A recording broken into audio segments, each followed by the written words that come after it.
Good morning. Welcome. Let's stand and join our voices together in singing Affirmation Rock.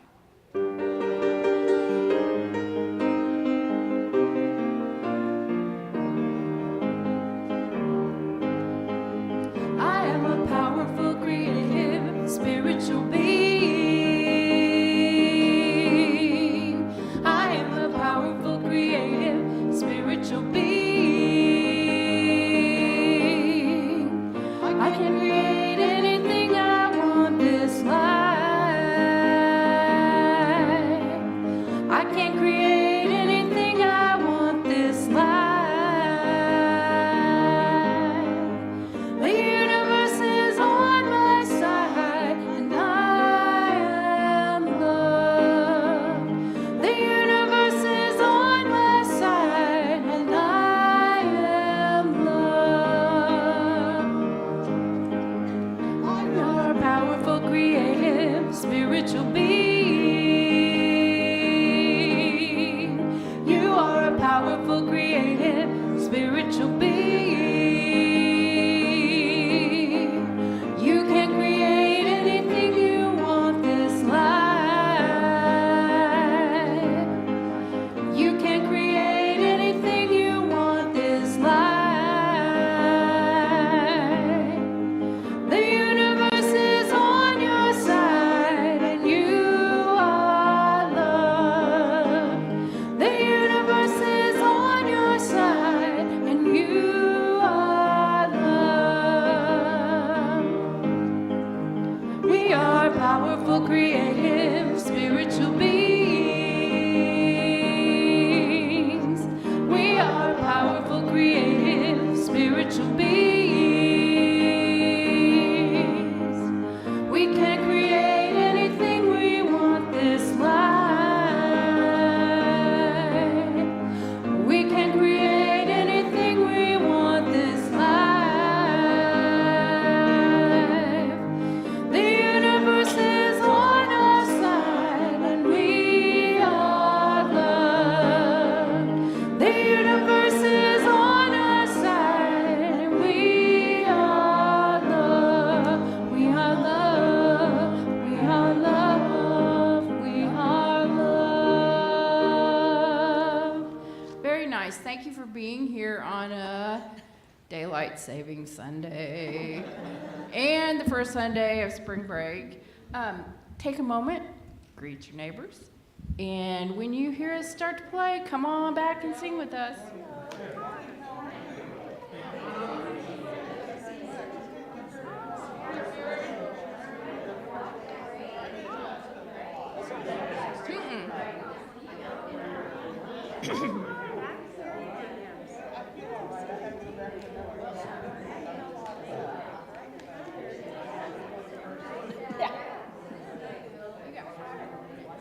Officially on.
Good. Pray, but have a seat. Yeah. Settle in. Let's go into here and now. We come together from all over the place. We come together with all kinds of things going on.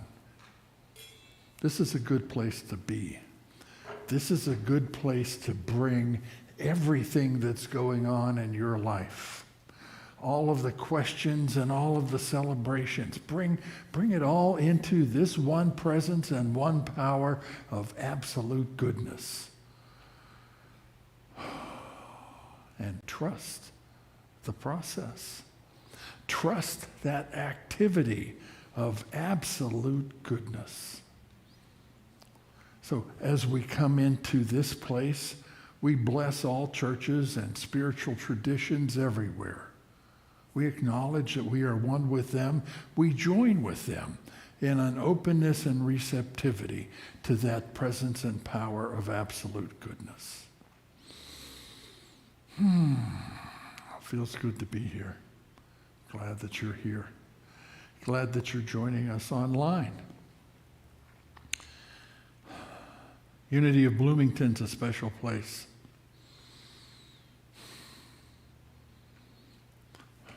Let's affirm the mission and vision that was hammered out several weeks ago. Okay? Together. We are Unity of Bloomington, a heart-centered spiritual awakening and transformation by deepening connections with God, self, and others. Our God is love. Our race is human. Our faith is oneness. Unity of Bloomington. Special place. Going through a transition, a changing time. You know what that's like. We've all been through transitions. We're not crazy about them. This is and usually we're surprised when we come out on the other side that things turned out all right. Well, we have the faith, the sense of assurance that at the end of this transition, Unity of Bloomington is going to be in remarkable shape. So we're going to hold the future, hold the present transition time of this spiritual community in the assurance of absolute goodness. And so we have a prayer for our community. Let's declare this together. Unity of Bloomington is committed to generating an abundant future in expansive alignment with Spirit. We commit to deeply living our faith and trusting the process. Our greatest desire is to be abundant and attract all those who value spiritual growth, including our next right minister. The next right minister, whoever that may be. We'll be starting a search process in a week or two by forming a group of people that will be functioning as a search team. My time with you is winding down. It's the hardest thing that I do in this transition work and going to churches around the country is saying goodbye to the people that I've come to know and really care about. An interesting sound. Yeah. Okay. So, anyway, now that I got that off my chest. Good. So, that's Unity of Bloomington. How are you? How's everything going in your life?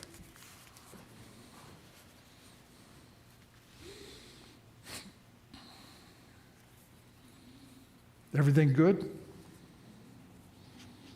You going through a transition? There's always something we can work on. There's always something that's not quite right. And we've been in the middle of a process of applying creative spiritual principles to our lives. Unlocking the spiritual potential as co-creators with God. We're looking at different practical steps that we can take to engage the creative spiritual power within us. We're using the 7 days of creation as a framework. Now, 7 days of creation doesn't work very well with the scientific ideas of evolution. You know, it's an old story. 4,000 years ago, the people were sitting around the campfire saying, how did this all start? And this is one of the stories, and it was such a good story, it got preserved and written down as scripture. But it kind of points us to a process. But there's some real truth in that process. The creative process starts inside. It starts with involution before we get to evolution. The first 3 steps are internal. We start with an idea of light. We start with an idea.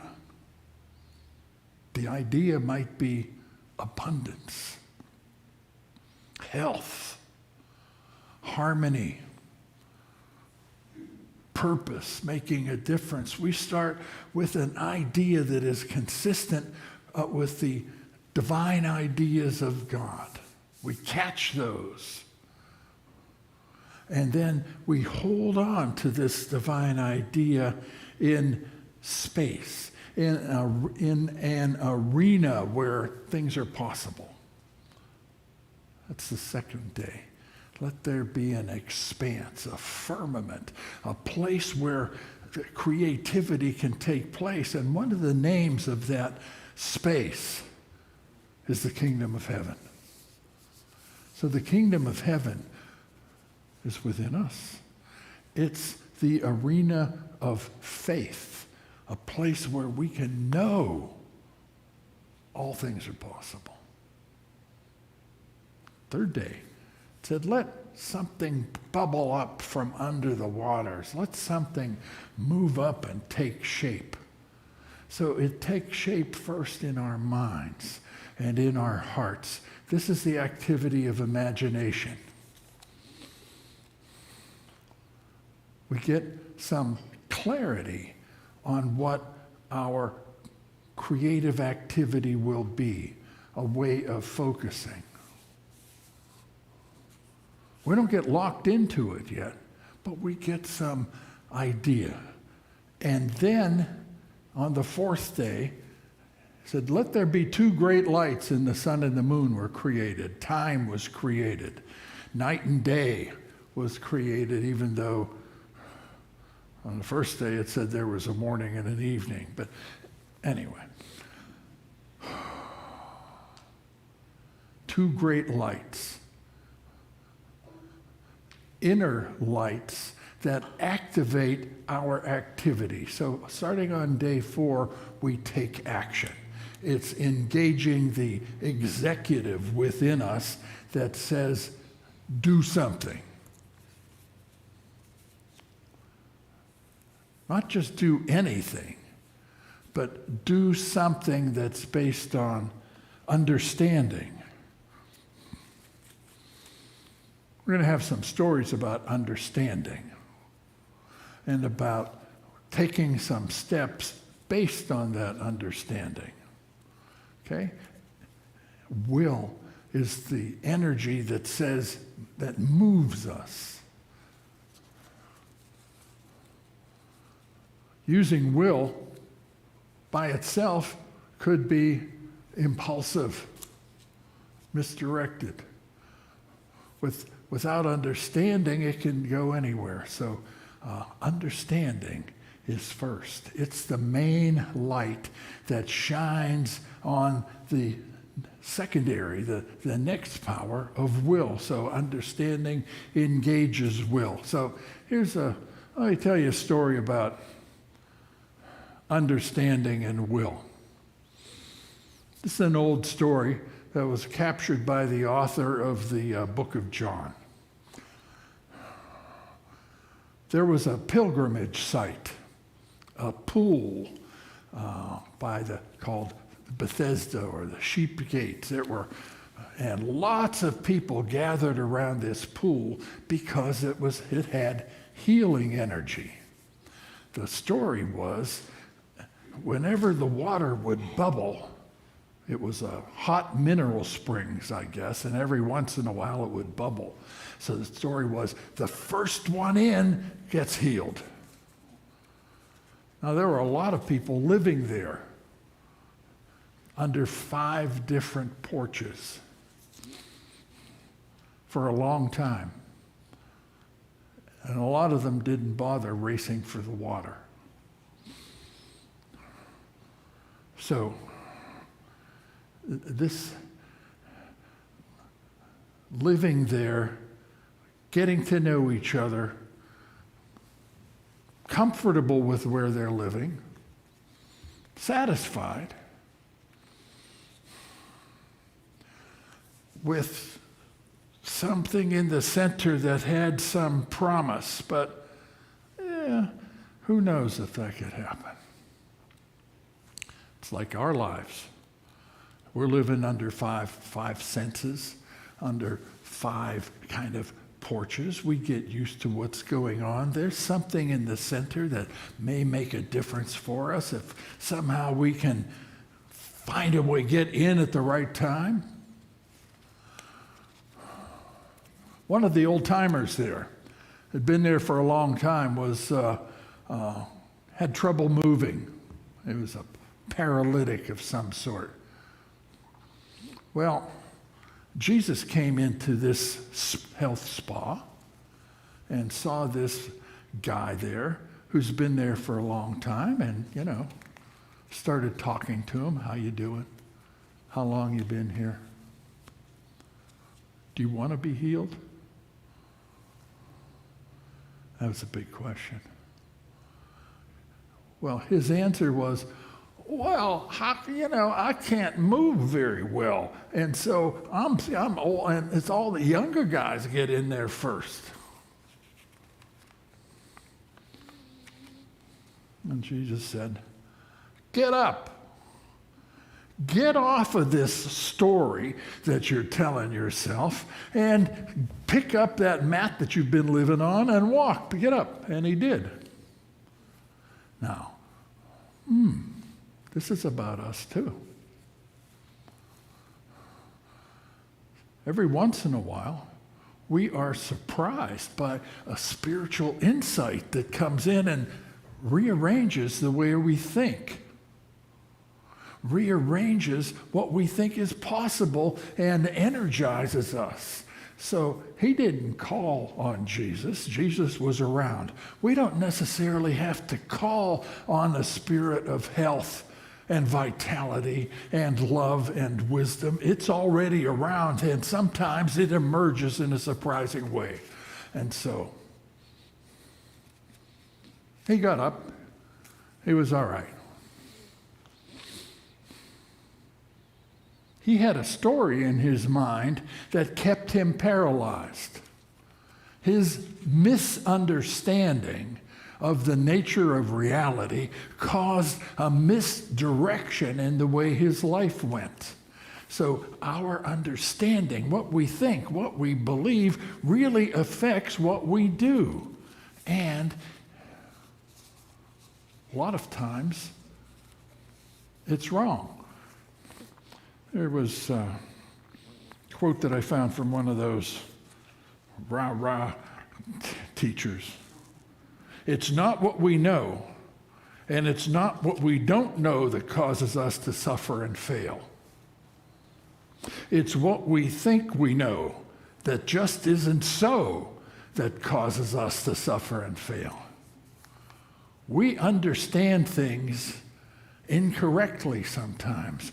We have misguided thoughts, misguided theories that send us off in the wrong direction or keep us stuck in a place where we think that it can't get any better than this. So misunderstanding misdirects the will. Well, the will is necessary. We have to get up and move.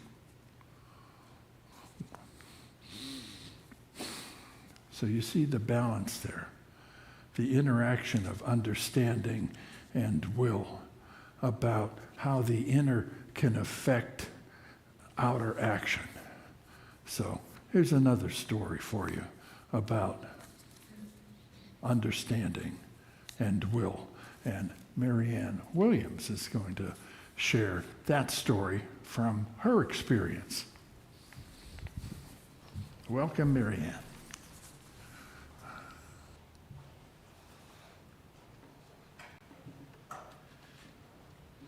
Good morning.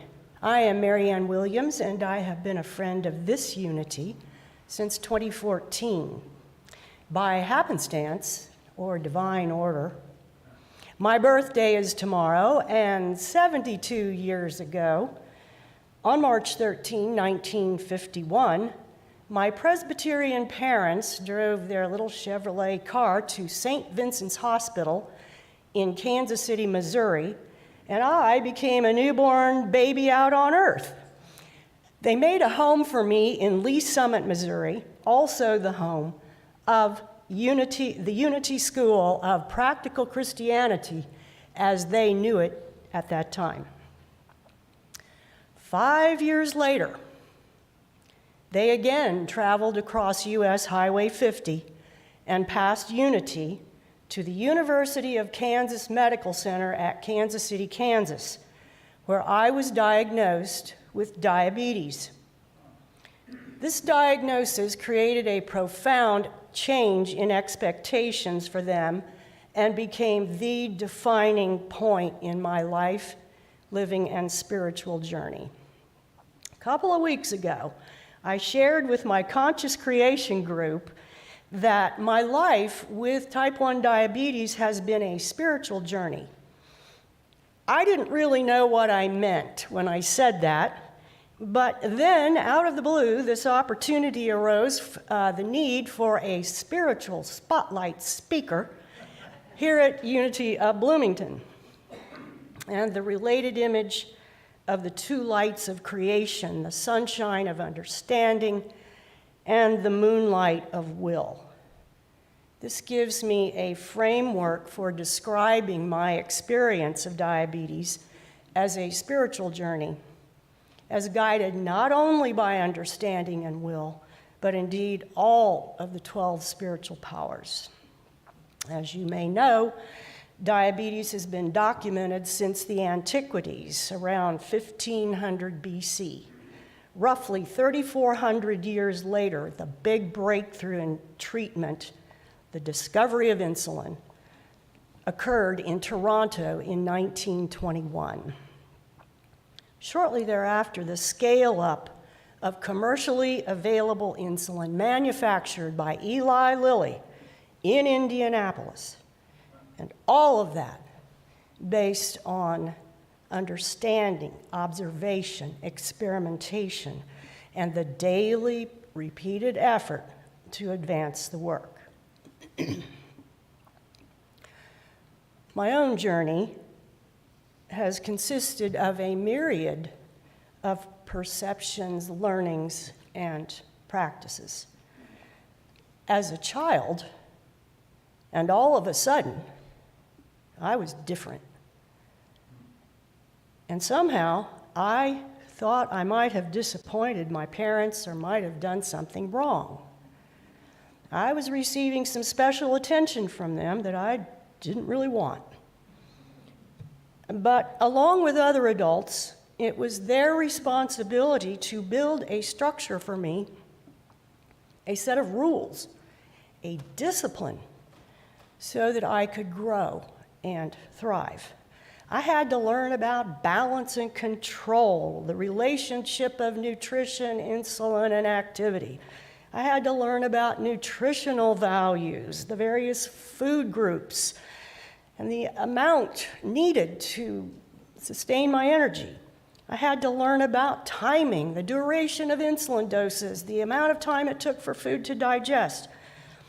I had to use equipment for testing and needles and syringes and how to address high and low blood sugars. I had to keep up with updates, breakthroughs in thinking, in the new science, the changes of opinion, and metrical values, ratios, how much insulin is needed to cover a given amount of food. There was a lot of math, and I want to tell you, it was awful. It was really awful. But somehow, and in general, I did not allow my attitude to be that way. I was able to embrace the moonlight of will. Day by day, week by week, month by month, and year by year, I was supported by my medical staff, my family, and my husband, especially my husband, Richard Torstrick. I had to practice these learnings, and I continue to do so to this very minute. Throughout the 6 decades, I've been through some stages, generally leading to better control and the possibility for enjoying an abundant life, complete with 2 master's degrees, a career in training delivery, and group process facilitation. Even a career chapter involving extensive travel away from home. Looking back, I note the various spiritual and physical waypoints, and I now realize that I'm really not so different. Everyone has challenges to manage, and similar to the spiritual journey, the practices include living with various states of mind, states of awareness, for me related sometimes to blood glucose levels, struggling with temptation, what to eat or not to eat, learning to correct errors, drawing on great scholarship, developing a sense of community, which has been kind of hard, and always returning to the center. It's so much like returning to the center after a distraction in meditation, always and ever coming back to that clear state. It's an omnipresent condition.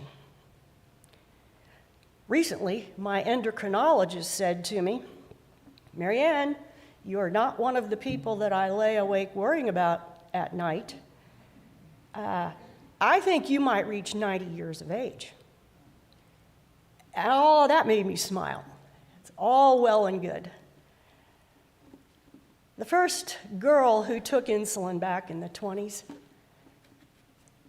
lived a very long life, and she was close to death when she was diagnosed and given insulin. So I may reach that 90, but you know, my time is passing.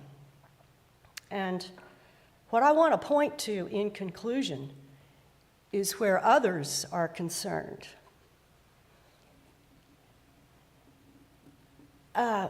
Namely, that Indiana, with its population of almost 7 million people, has these huge numbers relative to diabetes.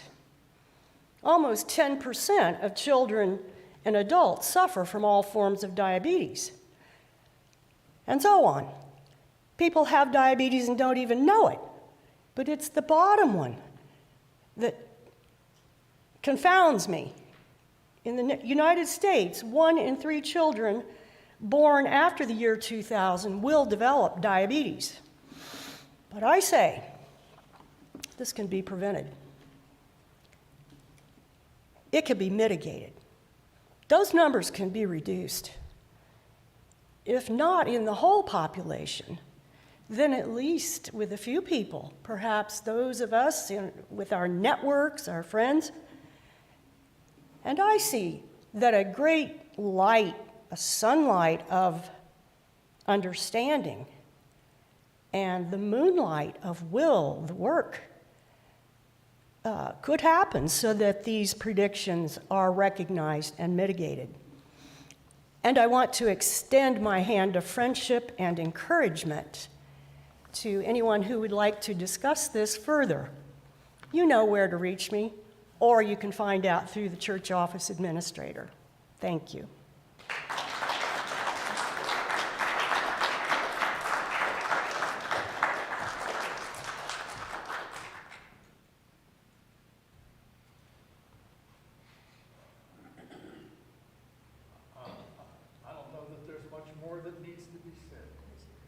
Okay, wonderful. Thank you, Marianne.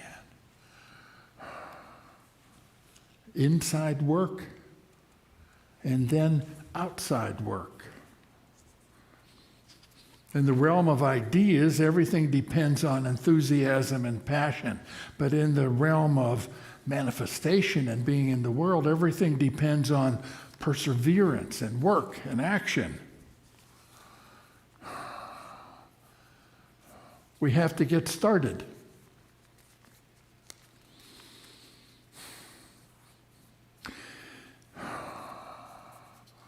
You know, some of the new cars now have a start button that you have to push. You know, when I was growing up, cars that I drove had a start button that you had to push. It was different. You turn the key and then push the button. Now there's no key. There's some electronic fob, and instead of a $2 key, you've got a $200 electronic thing. You know, but then you have to push the start button. But we have start buttons that have to be pushed. And we might have snooze buttons beside us that we automatically push. I got to the point where I could push that snooze button and not even be close to waking up. That's like being a paralytic and not doing what's ours to do. Not taking the action that we need to take.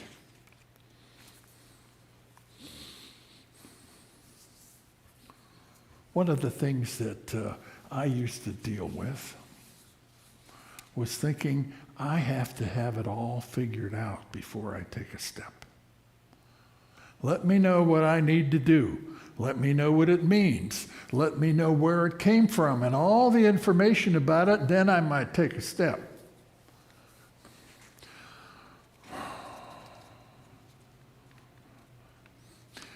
When I was at the Unity Church of Denver, there was an aerospace engineer that attended that worked at Lockheed Martin, and he worked on the space shuttle program.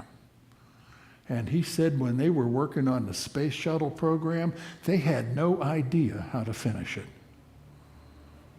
There were so many things that needed to be done, so many projects and creative things that needed to be figured out that they knew that they wanted it all come together and what they wanted, but they didn't know it all whenever they were doing it. But they took some steps and they worked on the heat shield and they worked on this and they worked on that, and the pieces started to come together. And as we take steps in our lives, the wholeness emerges. The direction emerges.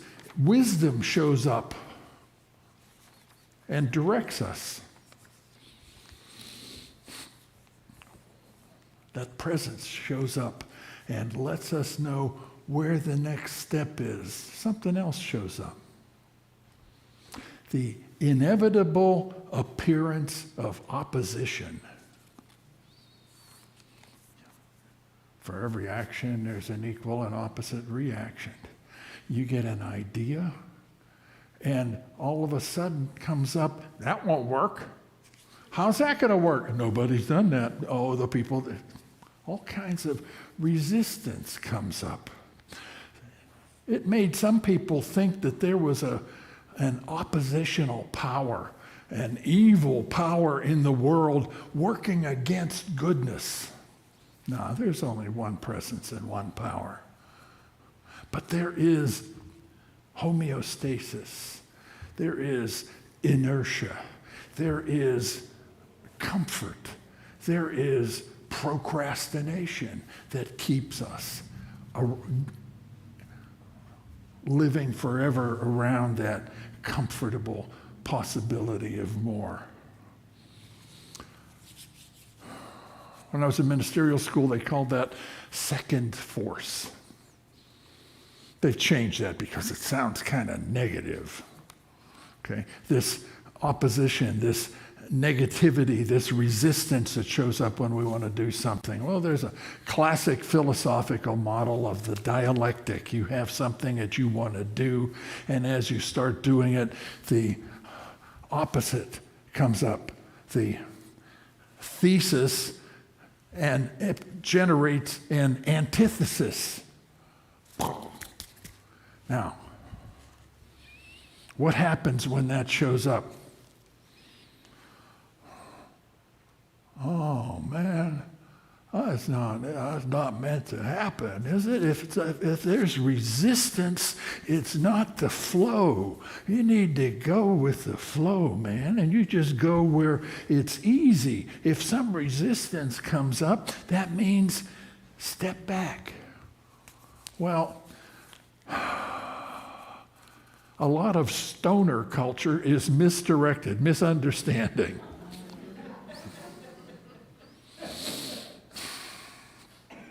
We have to lean in to the resistance. We have to encounter and look at and be honest about the stuff that shows up whenever we want to do something. Be honest about the obstacles that present themselves. When resistance shows up, that means that movement is taking place. Resistance, opposition doesn't show up when you're still. Sometimes it does in your thinking, but unless you take a step, you're not going to see what it is that you need to lean into and maybe push through. A lot of you know how important it is to push when you're giving birth. It may not be pleasant, but there's something really good on the other side. We need to push. We need to take informed, spiritually directed steps to engage our will. Our will is remarkably powerful. It's just, you know the stories of a mother lifting a car off of her child. That's the power of will engaging physical strength. So, what's on your journey? What are you dreaming about? What's your next step? A lot of times that's all we need to know. What's the next step? The old saying, a journey of 1,000 miles begins with a single step. That was really out of fashion for a while because Mao Zedong said that all the time, but it was Confucius who said that. Ancient Chinese wisdom. So we find the energy to overcome with wisdom what comes up. Now, we don't necessarily go crashing through obstacles because we need to have our eyes open and our mind and our hearts engaged. But our minds and our hearts, our inner inspiration and understanding engages our will and our physical being. So we know what to do, and then we do it. There's a good phrase. I know what to do, and I do it. Got to get the right order there. Sometimes we do it and then later figure out, oh, I should have done it that way. Now, I know what to do. Maybe not the whole picture, but I know what to do next. I often say, I can sit and meditate and pray about what do I do? What's next? Well, I don't know. You know what I found works? Oops, no. Take a step. How's it feel? Even if there's resistance, is the resistance appropriate? So, it's always good to meditate. And so, show me. This is what our meditation is going to be about today. Show me what I can do. Show me what's mine to do. Show me what the next step is. Show me what the love within me can do or needs to do next. So, whether something new has come up right now to focus on in your finances, in your relationships, in your health, in your sense of direction for your life, what's next? What's the next action step that flows from the Christ within you saying, get up. You want to stay here forever? No, get up. Take a step. So we're going to sing a new song. Use me, God. I am with you, and I'll abide with you as you show me everything that I can do, all that is mine to do. So.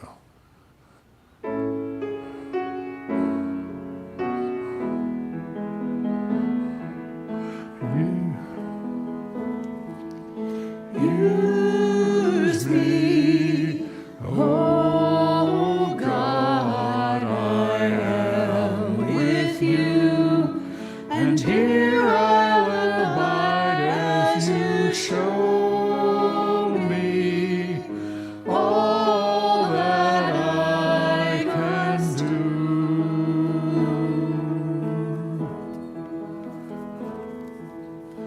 Use me, oh God, I am with you, and here I'll abide as you show me all that your love can do.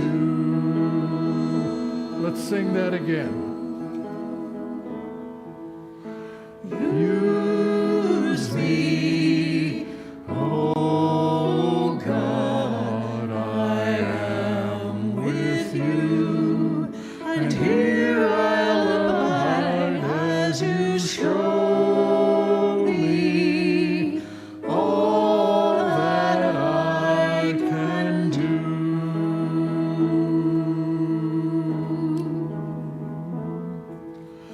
Use me, oh God, I am with you, and here I'll abide as you show me all that your love can do.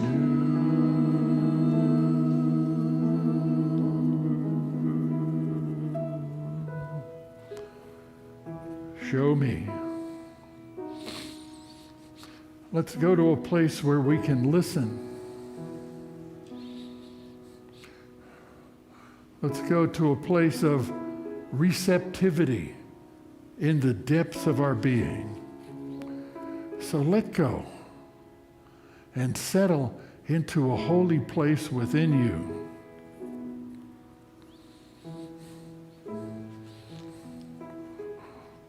A place where the Holy One can find you.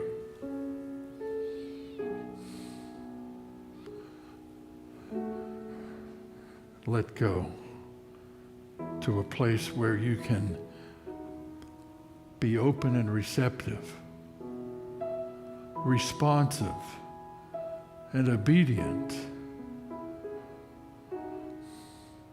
to infinite love and wisdom.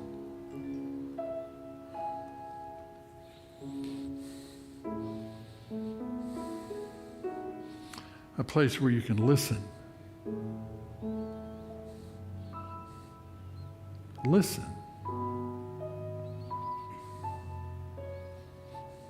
You hear the piano, we hear sounds outside, but we can listen to words that come up within us. And in that quiet place, watch. Watch. Be ready for something to show up.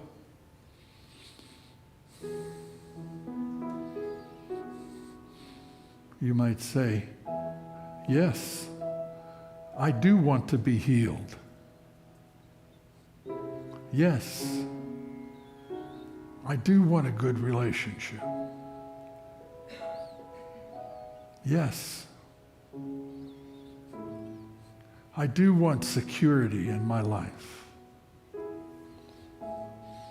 Yes, I do want to make a difference. Show me. Show me. I'm listening.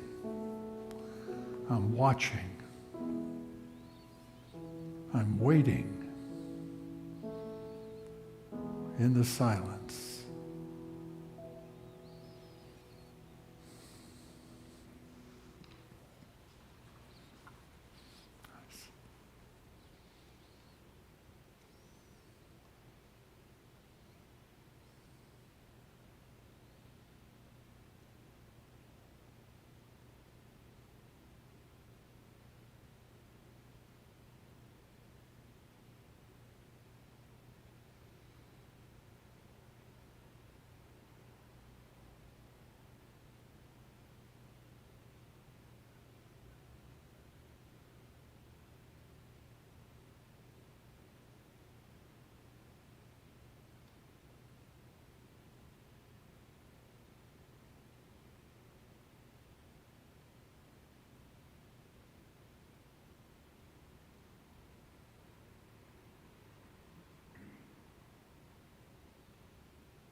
What do you know?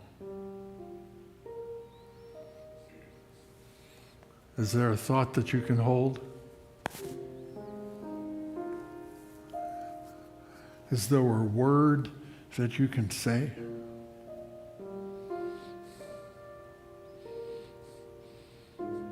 Is there a step for you to take?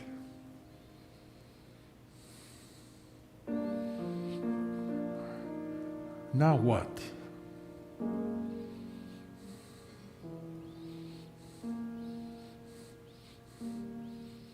You know something of what to think. You know something of what to say. You know something of what to do. And so you might say to yourself right now, I know what to do. And I'll do it. I know what to do. And I'll do it. And in so doing, we make a difference in the world. We allow the divine goodness to use us. We allow God's will to flow through us and make all things well. Here I am, Lord. Use me. Guide me. Take me. Lead me. We're dedicated. Thy will be done. thy will be done. Here I am, Lord, use me, guide me, fill me, take me, lead me by your will. Here I am, Lord, ready to follow, to serve you, to love you, to be you in this world. Thy will is done through me this day. Thy will is done through me this day. Lord, you call, I answer. I'm open, I listen. I hear you, I feel you move in me. Lord, I come closer, humble, surrender, lifted, committed to your plan.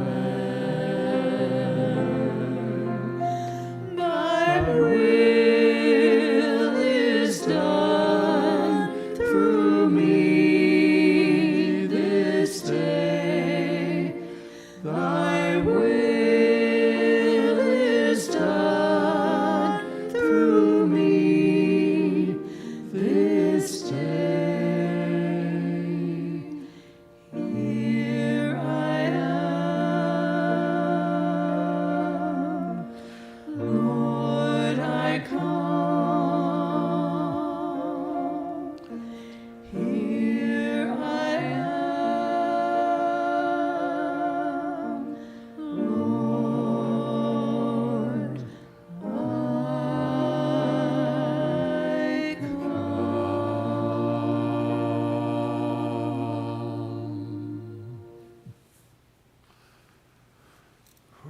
Amen. Oh, boy. We wrote that song in ministerial school. That was our class song. It still touches me. Okay, it was written by Claudel County Hefner, a classmate of mine who just passed recently. Bless her. Okay.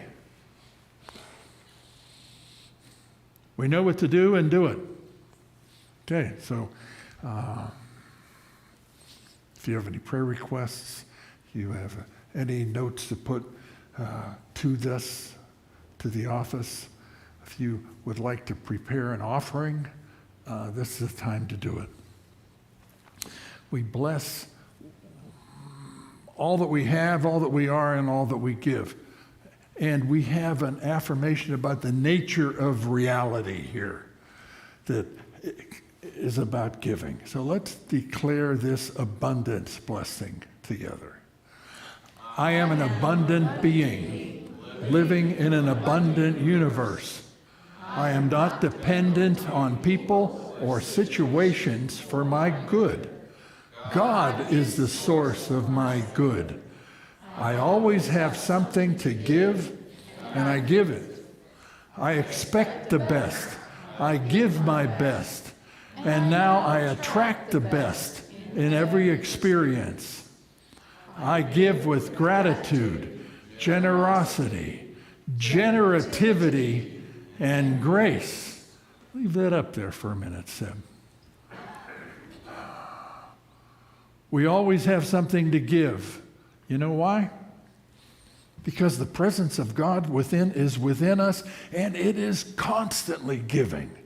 So our alignment with that limitless, unconditional flow of goodness is called grace.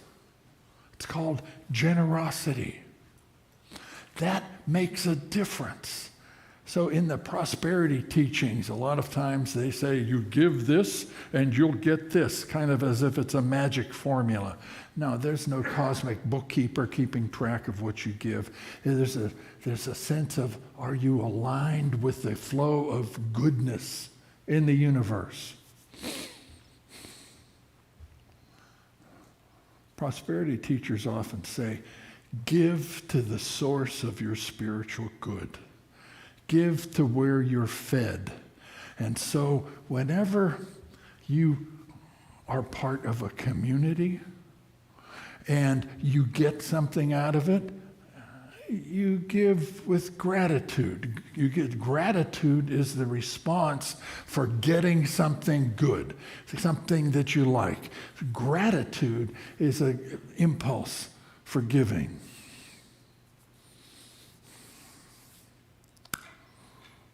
Unity of Bloomington gives regularly, has intentional giving that it gives every month. It gives to different organizations. Some of them are unity organizations that support us. Some of them are organizations in the community that do really good work. That doesn't necessarily feed us, but it is recognition that God's good is working through that. And so that's where that word generativity comes from. Generativity is the idea that we support the good that is being built, the good that is coming forth from what it is. If you think that Unity of Bloomington is good and should continue, that's generativity. And you support that, that's giving with generativity. As Unity of Bloomington supports an agency that feeds the homeless, that's giving with generativity because that's goodness.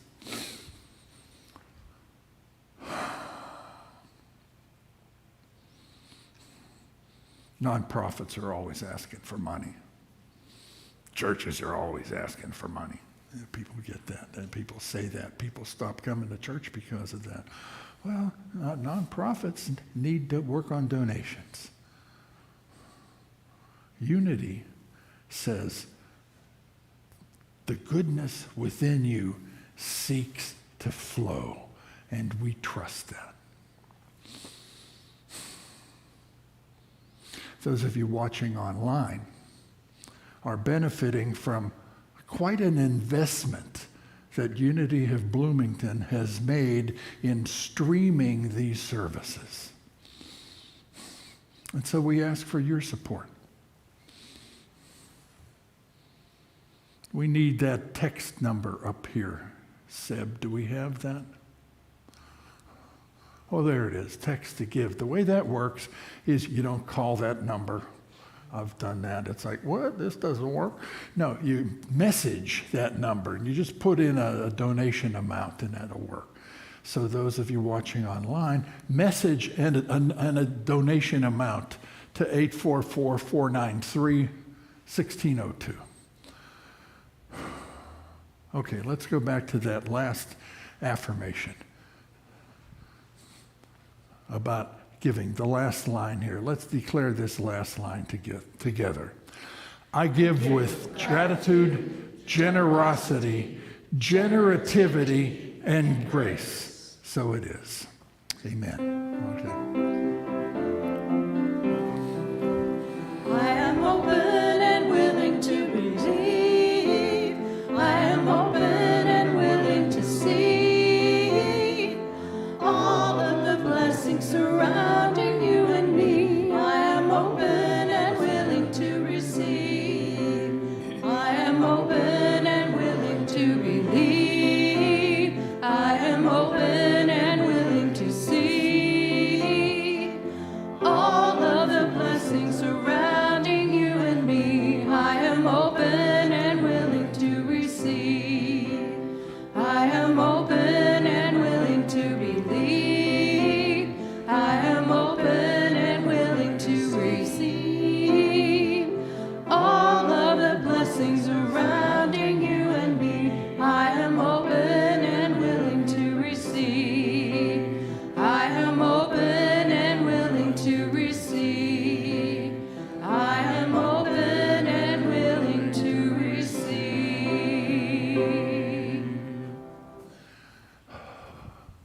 Thank you for your support of this spiritual community.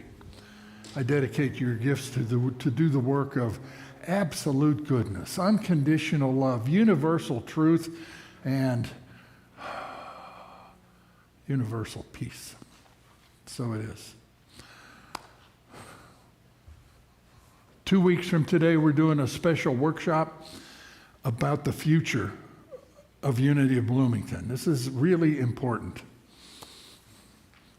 Take the gifts from yesterday and the best of today to build tomorrow. Deal with the stuff from yesterday that might have been causing some static or interference today so that we can move cleanly into tomorrow. Okay? So, potluck and meeting. There is a sign-up sheet on the table back there under a pink sign to sign up if you would bring something for the potluck. We're going to set up tables and we'll have something to eat and connect with each other before the meeting. It's an enjoyable process and it's a really important process. What else do we? Okay, let me say one other thing. Thank you, Mary Ann, for your sharing with us today. I want to thank other people that have shared. That's an important part of the service, is when we get to know each other. You get to hear from other people. So every week there's an opportunity for that. Next week is about weird stuff that shows up whenever we try to do something.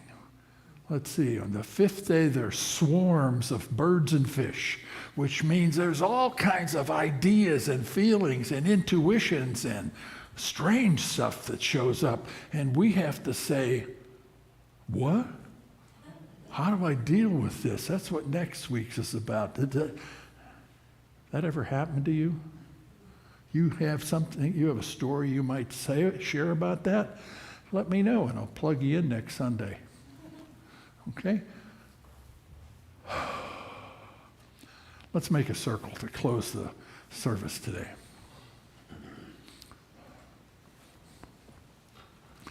Just stay right there, Melanie. Okay? We'll close. We'll connect with you. Here we go.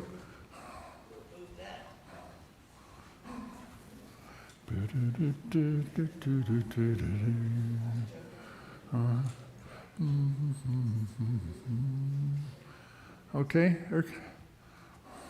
you're in the circle, even though, okay, all right. Okay, one more. Feel it. Who do you wish was here with you?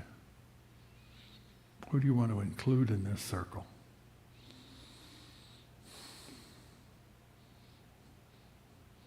Any names or situations you want to mention?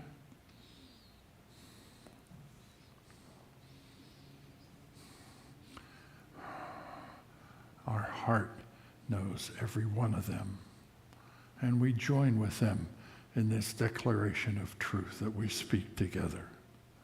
The light of God surrounds us.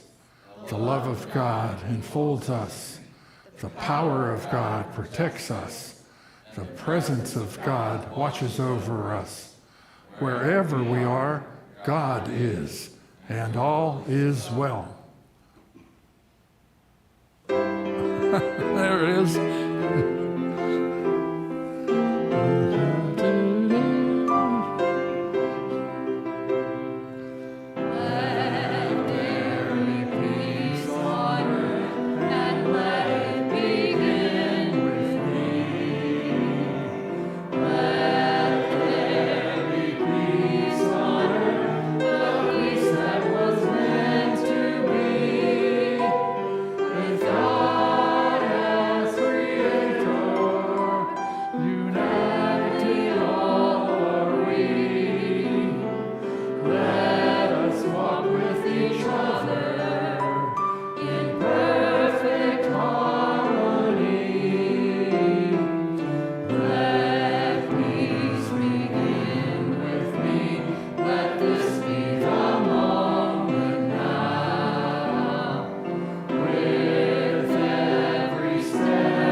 choir practice.